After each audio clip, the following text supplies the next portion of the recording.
Hola, hoy en Retrologando vamos a hablar de un dramaturgo en su momento muy importante, muy relevante, perteneciente a esa generación de autores de los años 60 británicos, 60-70, aunque empiezan en los 50, pero que tanto dieron que hablar. En este caso en particular nos vamos a centrar hoy en la obra de John Arden. John Arden pertenece a esa generación de Osborne, de Arnold Wesker, de Harold Pinter.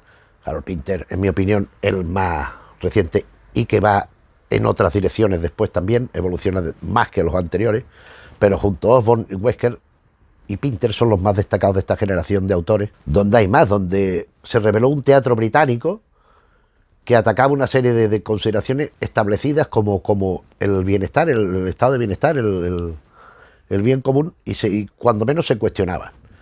Se empezaron a despertar eso que se llama la generación iracunda contra la burguesía establecida de Gran Bretaña. En este caso John Arden, pues es quizá el más, por un lado, toca temas de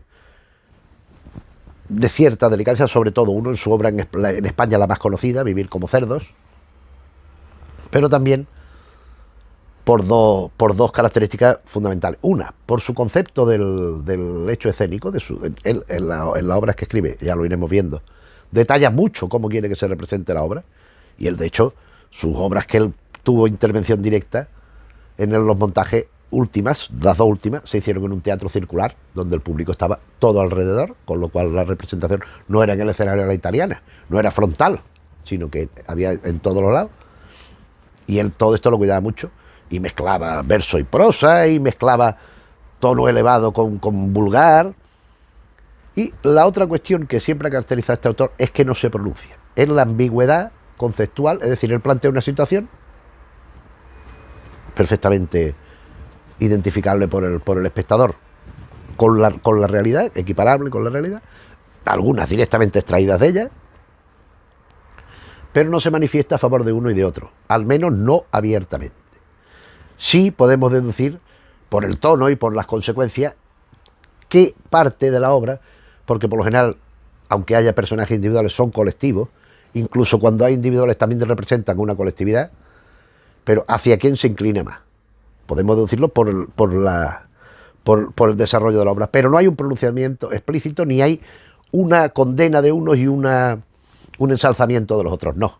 Es un planteamiento por lo general no positivo, y bueno, esto pues también llevó a ciertas controversias, porque bueno, este señor ¿dónde va a parar con todo esto, no? Decir que John Arden nace en Barnsley, South Yorkshire, en Gran Bretaña, 26 de octubre de 1930, falleció no sé dónde, porque no lo he encontrado el dato, el 28 de marzo del 2012. Él fue arquitecto, él estudió arquitectura y arte en Edimburgo. Arquitectura en Cambridge, arte en Edimburgo. Y él vivía pues eso de construir edificios y de interiorista, de decorar interiores y diseñar interiores y tal, hasta que ciertas obras le empezaron a dar nombre, en radio primero, después en escena, y ya dejó pues la cuestión arquitectónica la dejó en beneficio del teatro. Él se casó con una actriz, también escritora y sobre todo activista, Margaret Darcy, que debe tener alguna vinculación a lo mejor con la autora de La Pimpinela Escarlata, no lo sé, pero por el Darcy supongo que debe tenerlo. Y a partir de cierto momento de la última obra que vamos a ver, que es de Happy Haven, incluida esta, ya hubo una decisión en su teatro. Él ya, estas obras que vamos a ver, que son 5 las que vamos a ver anteriores a esta, él tiene unas preocupaciones, planteaba unos conflictos muy virulentos, muy enfrentados, y a partir de este momento hay un giro hacia el activismo, hacia la reivindicación. Y las obras, tanto los ensayos como las obras de teatro como tal, o las narrativas, que también tiene algunas, las escribe a la limón con su mujer. A mí eso ya me parece un poco menos interesante. A mí me interesa el John Arden, que fue el conocido. O sea, esta obra, la primera es de 1956, la última de 1965, prácticamente una década, pero estas obras han tenido mucha representación, mucha representatividad en el momento y con posterioridad. Yo, por ejemplo, Vivir como cerdo, yo la vi representada aquí en España, quizás finales de los 80. Yo tuve conversaciones con Lauro Olmo, con Bueno Vallejo sobre esta obra, porque en su momento pues representó, cuando lleguemos a ella hablaremos de esto, pero representó un galdamonazo en su momento importante, sobre algo que todavía tampoco es que esté muy superado, pero bueno. Sobre sus constantes dramáticas, eso, decir esto, o sea, siempre son obras de un conflicto extremo, de un conflicto muy, muy, muy importante, muy, muy fuerte, un choque muy, muy fuerte, tanto que puede abarcar a puntos de vista de índole ética o moral, como puede aplicarse a razas, a culturas, a formas de entender la existencia, o también a confrontaciones entre posicionamientos sociales considerados como buenos, como beneficiosos, frente a otros que son los que sufren las consecuencias de la actividad de ese primero. En las obras que vamos a ver yo creo que queda bastante claro, son unos intereses que van variando, y ya digo, la teatralidad, la concepción espectacular de las obras de teatro, de la literatura, porque estamos hablando de literatura dramática, él no dirigía o no interpretaba, que yo recuerde, que yo tenga noticias, esta obra en cualquier caso siempre la habrá dirigido otras personas, pero él quería dejar muy claro en el texto qué es lo que él quería ver en el escenario para resaltar la eficacia de la propuesta escénica. Y después son las combinaciones del lenguaje y esos personajes representativos siempre, si no siempre, con muchísima frecuencia, siempre tan crispados, siempre tan llevados al límite y que van llevando a las distintas acciones. La primera obra que yo conozco, que es de 1956, como dije, está incluida en este volumen, Three Plays. Yo no conozco traducción en español, puede haberla, pero yo no la conozco. Y me refiero a The Waters of Babylon, las aguas de Babilonia. Esta obra, a mí quizás la que menos me interesa de las que conozco de él, es una visión, podríamos decir, sarcástica, con cierta clave de humor, de la vida en los barrios bajos de Londres, de Inglaterra, donde vamos viendo, y insisto, a través de un tratamiento que podemos casi calificar de humorístico, porque es una visión ácida, si se quiere, con cierto cinismo, con cierto sarcasmo, de la situación tan trágica de la gente que no tiene prácticamente nada, ni para vivir, y que tienen que estar peleando por un trozo de pan o por un rincón donde poder tener una cierta intimidad. A mí ya digo que esta obra no me interesa tanto, salvo porque ya ofrece determinadas características que iremos viendo después. Porque claro, en otras obras retomaremos este tema con otro planteamiento, pero fíjate aquí, aquí esta es la única además que no tiene una didascalia excesivamente detallada.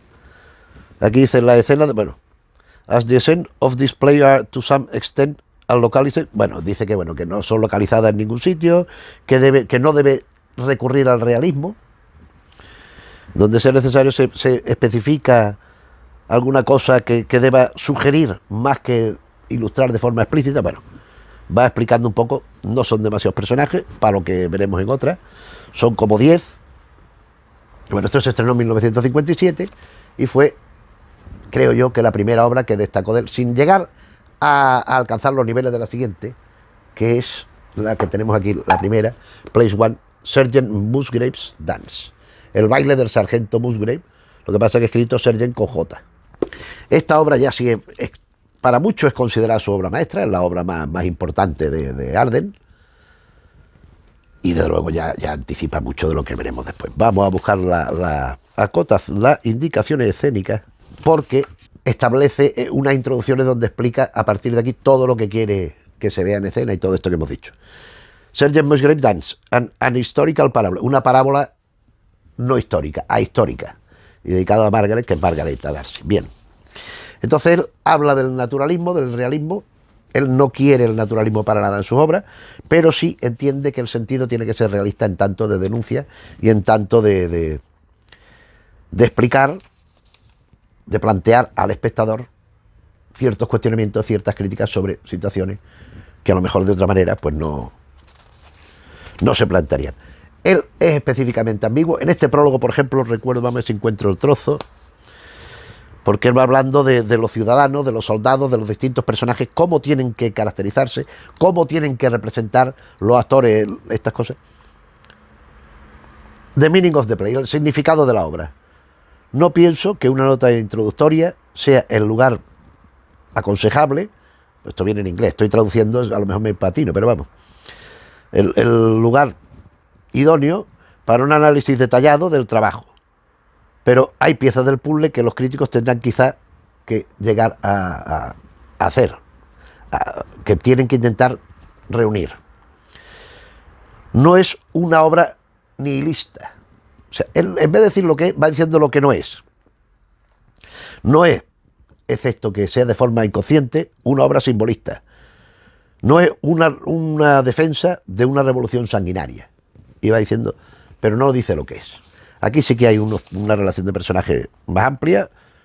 Son como una docena o 15 personajes, porque hay una serie que son 2, 3, 4, 5.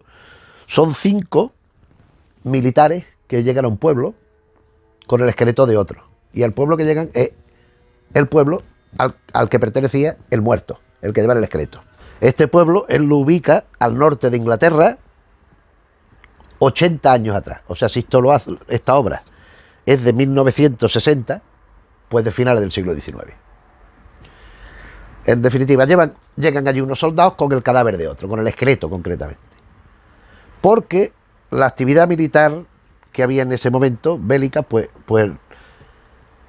intentando reprimir los brotes nacionalismos, de independentismo, etcétera, internos, obligaban a que si, por ejemplo, en un pueblo ocupado, la gente del pueblo se cargaba a uno de los contrarios de los que estaba allí, de los usurpadores de la represalia, era cargarse 5 veces 5 habitantes del pueblo normal, según cuenta en la obra.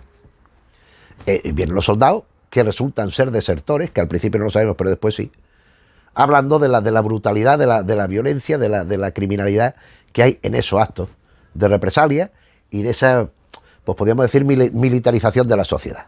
Porque claro, es que los que se vengan son gente inocente, son gente que no ha tenido intervención directa ninguna en esto que estamos planteando. Y bueno, llegan a este pueblo es un pueblo minero, al norte de Inglaterra, donde el pueblo está en huelga, por la explotación de los empresarios, de los dueños del asunto, pero están en huelga, pero una huelga que no están haciendo actividades, están protestando y están haciendo manifestaciones, pero están detenidos porque hay una gran nevada y una ventisca, entonces no pueden hacer nada cuando llegan estos soldados allí. Entonces, la intención de estos soldados es convencer a la población civil de la inutilidad y la necedad que representa las guerras coloniales que se llamaban. Porque no solo eran en Inglaterra, sino también en la India, en África, todas estas cosas, ¿no? Y entonces al principio la gente del pueblo le es favorable a esto que explican, a esto que plantean los soldados, pero ocurre una cosa, que es la implicación entre gente del pueblo y estos soldados. Una de las chicas, la antigua novia del fiambre, del esqueleto que lo tienen colgando, porque el esqueleto lo tienen colgando para que todo el mundo lo vea y sirva de ejemplo, la antigua novia se va con uno de los soldados, se acuesta con él. Y los del pueblo no lo aceptan bien y van y lo persiguen y se lo cargan. Entonces los soldados que quedan, ¿qué hacen? Pues tomar la misma represalia que ella, que era la consigna. Eliminar a 5 veces 5 los que han recurrido. Entonces empieza una especie de masacre. Hay un combate abierto hasta que aparecen los dragones, que es los soldados ingleses, digamos, que mantenían el orden y detienen el conflicto, detienen la guerra y capturan a los 2 supervivientes. Al Musgrave este del título y a otro que era el pacifista mayor de todos. Son los 2 que quedan. Y en la celda donde sabe que lo han condenado, lo van a justiciar, se ponen a dialogar un poco, donde se plantea hasta qué punto la utilidad de plantear ciertas cosas en plan objetivo cuando la práctica, la cotidianidad lleva a otras cosas. Una obra dura, una obra... Yo ya digo, yo no conozco una traducción, tampoco sé si es que está muy focalizado el sentido de lo inglés en la obra, entonces fuera habría que... Pero bueno, vamos a la siguiente obra, que es la más conocida, creo yo, la más importante, que la tenemos aquí, Vivir como cerdos. Vivir como cerdos, que también está en este tomo, es la segunda que viene en este tomo, después de Las aguas de Babilonia, Vivir como cerdos.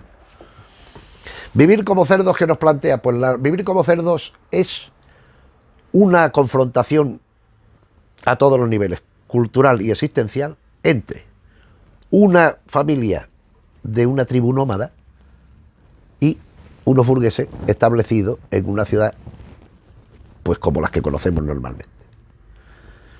En el montaje que yo vi de esta obra, los nómadas eran gitanos. El director de escena, pues, decidió que fueran gitanos. Era la confrontación gitanos, payos o gentiles o ciudadanos que no son gitanos, como se quiera, en la forma de entender la existencia. Porque los gitanos son una familia, el padre, la madre, hay 2 hijos, tal, viven en un vagón que hay puesto en un sitio público, en una zona pública de la ciudad, viven allí. Entonces ellos donde van, pum, se instalan allí, van y vienen. Y decide el ayuntamiento de la ciudad, decide sacarlos de allí y darles una casa. Que no estén allí, que estén en una casa. Ellos se resisten, ellos no quieren. Entonces hay una señora, porque es que la familia, es que no quiero entrar en demasiados detalles, porque hay 2 familias, la familia de los nómadas estos, son Sailor, que es el padre, Rachel, que es la madre, el padre, el patriarca, le lleva 30 años a la mujer que está de muy buen ver, tiene 40 años, está de muy buen ver, está muy bien. Rosie, que es la hija, Cole, que es el hijo, Sally es la niña pequeñita. Después hay un personaje intermedio que es un tal Blackmouth, que también va a lo que pilla, y que es un poco tipo que le falta un hervor, un poco retrasado mental. Estos son los que están en el vagón. Y después los otros, bueno, hay una vieja también, y una vieja, que es como una especie de bruja, de señora de estas, de hechicera de estas que hay por allí.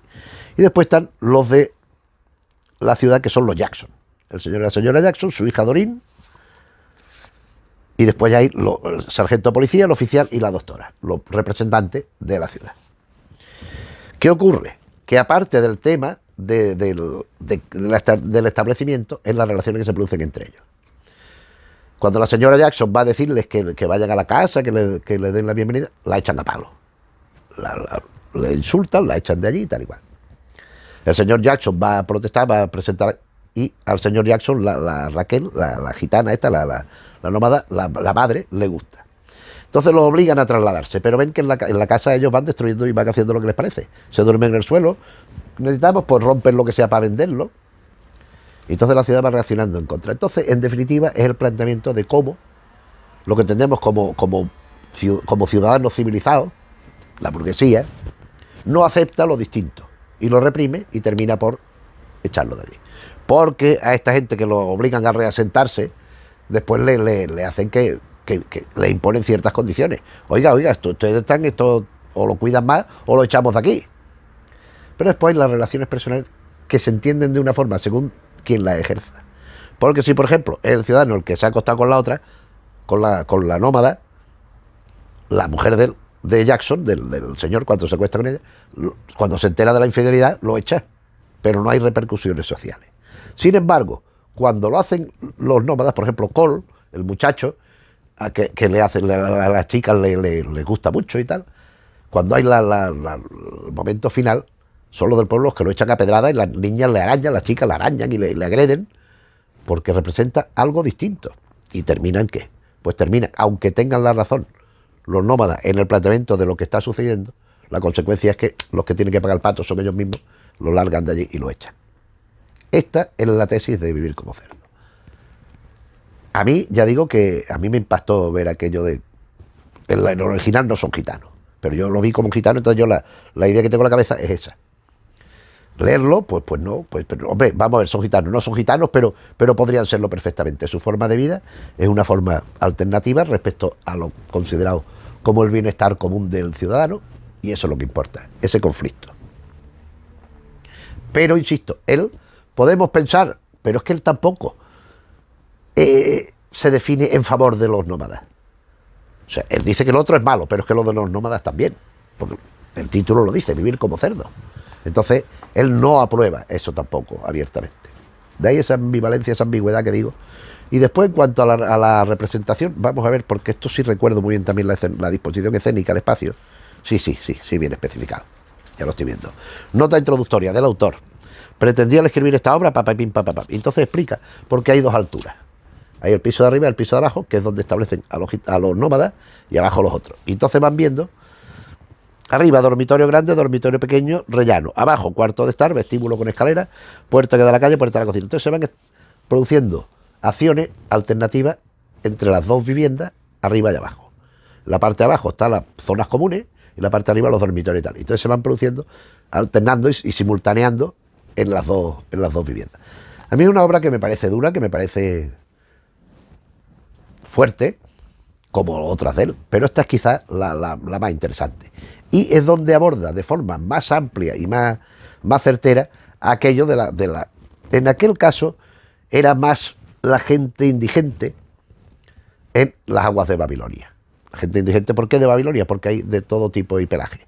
Son incluso distintas nacionalidades y de distintas procedencias, son los que conforman ese tejido del humus, de la miseria absoluta en que había los de las aguas de Babilonia. Aquí, en Vivir como cerdo, pues todos los Sailor y la familia y compañía, la bruja esta, el otro, el medio tarao, pues un poco obedecen a este mismo patrón, al que en otras obras pues ya no nos referiremos tanto. La siguiente obra que vamos a comentar, a mencionar prácticamente, El burro del hospicio. Aquí la tenemos, aquí en este tomo también en inglés, The Workhouse Donkey. Aquí nos encontramos una situación de manipulación. Sabemos que en Gran Bretaña, en Inglaterra en particular, hay el bipartidismo establecido de conservadores laboristas. ¿Cómo?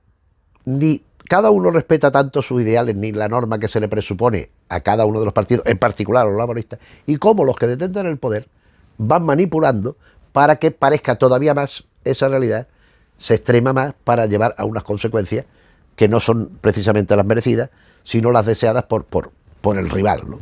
El título alude a uno de los personajes, al protagonista masculino, digamos, que es el señor concejal Butterworth, amigo del alcalde actual y exalcalde él. ¿Por qué es el burro del hospicio? Pues porque es un individuo que se crió en un hospicio, fue un huérfano abandonado y estuvo en un orfanato, y ahí donde pues conoció la vida, empezó sus primeros pasos y ¿por qué es un burro? Porque es muy obstinado, muy testarudo. Es un tipo que se le mete algo entre ceja y ceja y va de huello. Entonces él ha posibilitado, con su renuncia al alcalde y tal, que Buco, que es su amigo, sea el alcalde. Con su alcalde estatal. Entonces aquí tenemos los del Partido Conservador, los de la policía, los concejales laboristas y el electorado. Que hay mucho, bueno, aquí no vean la cantidad de personas que hay. Entonces, pero hay muchos, o sea, hay como 30 o 35. Entonces aquí, con la consabida nota del autor, explicando cómo se distribuyen los personajes, qué condiciones físicas tienen que tener, qué indumentaria, qué es lo que van representando: el ruido, el desorden, la embriaguez, la lujuria, la desnudez, la generosidad, la corrupción, fertilidad, la comodidad, y bueno, los espacios, cómo se tienen que ir manejando.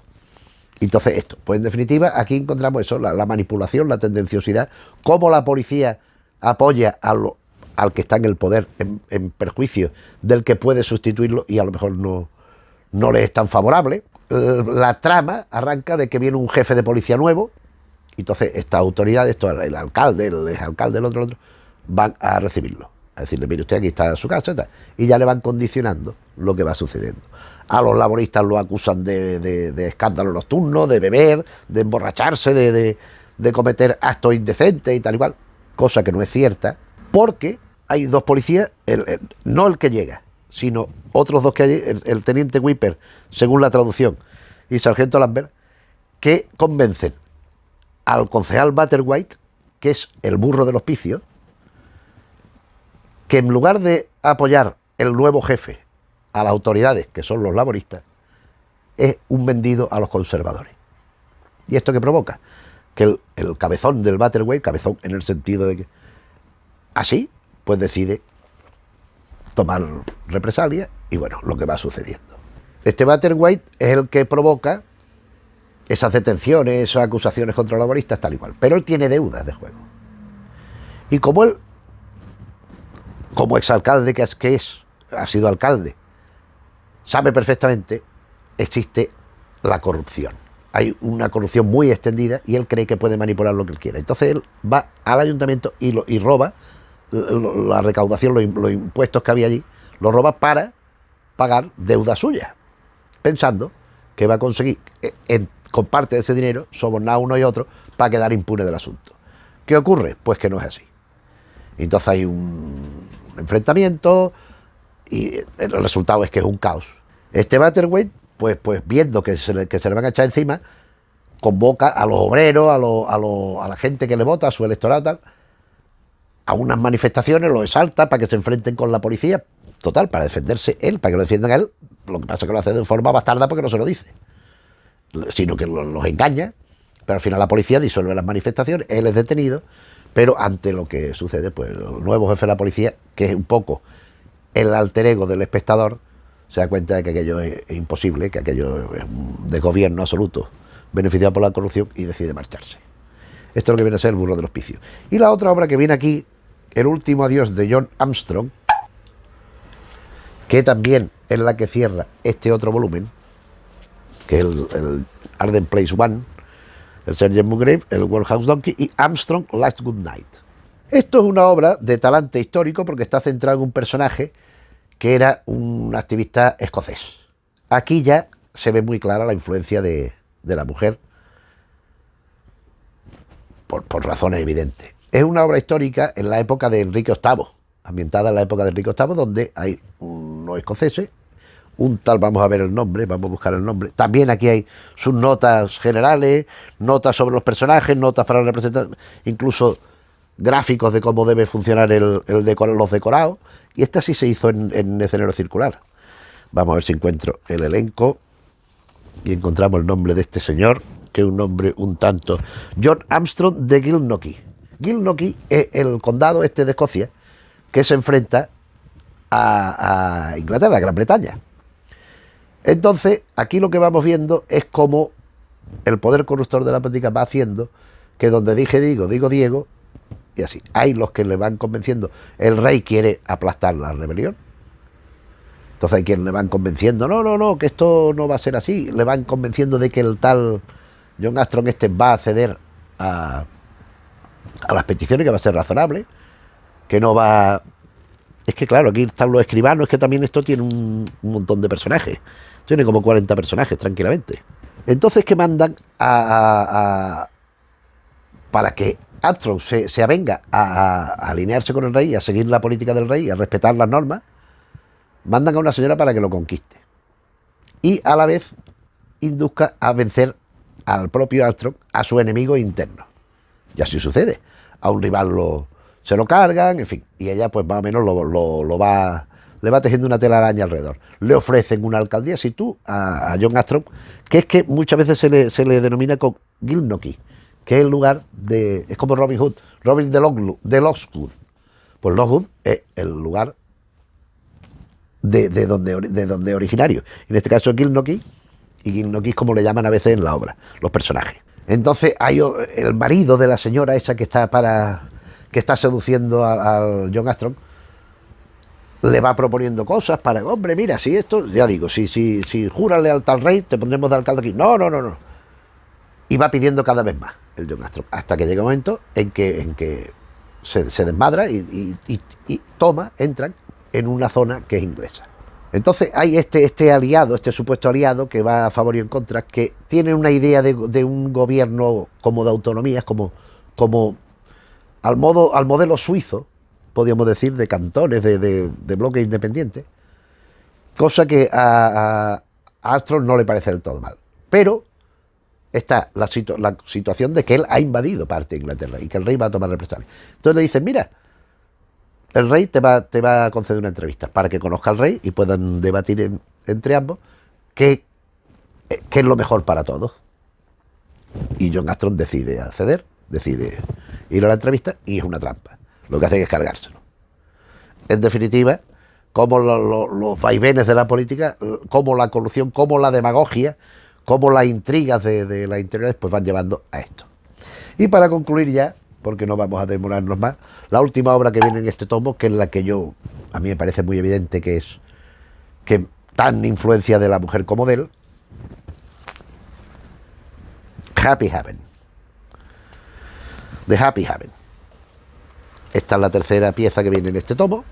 Aquí trae la Author Note, la nota consiguiente. Aparte, aquí hay bastantes personas, no tantos, pero aquí además te especifica. Claro, esto es muy importante de esta obra. ¿Qué actor debe interpretar determinados personajes? Porque hay alguno que hace dos. Hay varios que hacen doblete. La situación es en un asilo de ancianos, en un asilo de gente vieja.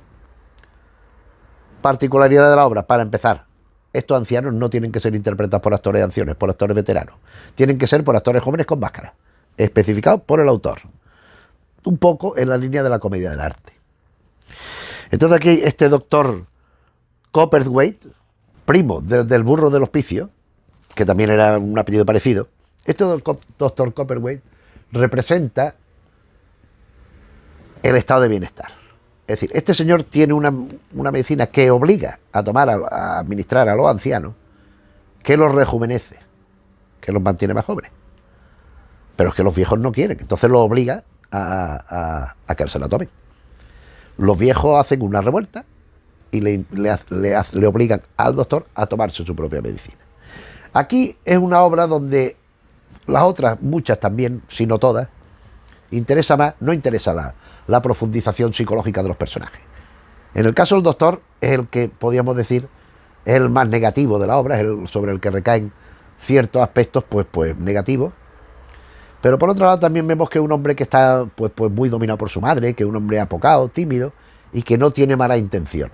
Es lo que cree que lo que él hace, él cree que es lo correcto y que es lo que generará el consenso de beneficio. Pero lo que pasa es que no es así. En definitiva, el conflicto es que, pues esta especie de elixir de juventud que inventa el doctor, que él considera que es lo mejor que puede hacer, aplicarlo a los viejos, mientras que los que lo tienen que recibir, los que supuestamente tienen que hacerse beneficiarios de estas ventajas, no lo quieren hacer de ninguna manera. Entonces, ¿qué? Hay que imponérselo, hay que dejarles que hagan lo que quieran, que es el planteamiento de la obra. Como digo, son situaciones pues muy extremas, un poco extrañas a veces, porque también dices tú, bueno, ¿a cuento de qué viene esto, no? Porque son como fábulas, son eso que pone una parábola no histórica, pues un poco viene a ser así. Es decir, él busca hacer ejercicios de fabulismo, de hacer una parábola donde una historia representa otra cosa, donde una historia es un ejemplo de la actuación de una realidad que está detrás. Hay que hacer la extrapolación. Ya digo, la complejidad escénica es amplia, es muy detallado. Hombre, menciona algunas partes de las notas que pone. En todas las obras, salvo en la primera, lleva una introducción de 3, 4, 5 páginas con las notas de lo que hay que hacer, porque ya digo que la concepción espectacular es completa y sus contenidos, como dijimos al principio, pues son conflictos, son enfrentamientos, son confrontaciones con un importante ingrediente de denuncia y de crítica al estado social normal establecido. Esto es lo que pienso yo un poco de las obras principales de John Arden. Ya digo que tiene muchas más, pero sobre todo escritas en colaboración con su mujer. Yo no las conozco, pero es que tampoco me interesa por conocerlas. O sea, podría haber hecho por conocerlas. Sí conocí una. Era un texto poco menos que un folleto propagandístico de ciertas cosas. Y bueno, no me interesó demasiado. Creo que esta etapa última de su producción, a partir de esto que hemos dicho, pues ha envejecido muy mal, ya queda bastante trasnochada, queda bastante de modé, un poco arcaico ya, aunque algunas de las cosas no están superadas, cosa que sucede con los planteamientos y con los conflictos de las obras que hemos comentado. Y bueno, pues eso es lo que hemos querido hoy traer al canal. Espero que te haya parecido bien. Si es así, le puedes dar al me gusta. Si te interesan los distintos asuntos que vamos tocando un día y otro, te puedes suscribir. Si conoces a alguien a quien le puede interesar, te agradeceremos que le hables de la asistencia al canal para que también, si quieren, pues se apunten. Hay la lista de difusión para recibir las alertas puntualmente desde el propio canal de los vídeos que vamos subiendo, para que no se pierda la alerta en el sueño de los justos, como sucede cuando las manda YouTube, si es que las manda, y donde puedes elegir los temas. Solo me interesa uno, o dos, o tres, o todos. Puedes elegir lo que te apetezca, poniendo tu email, que no será utilizado para ninguna cosa más que para eso. Y nada más, pues muchas gracias por la atención. Hasta pronto.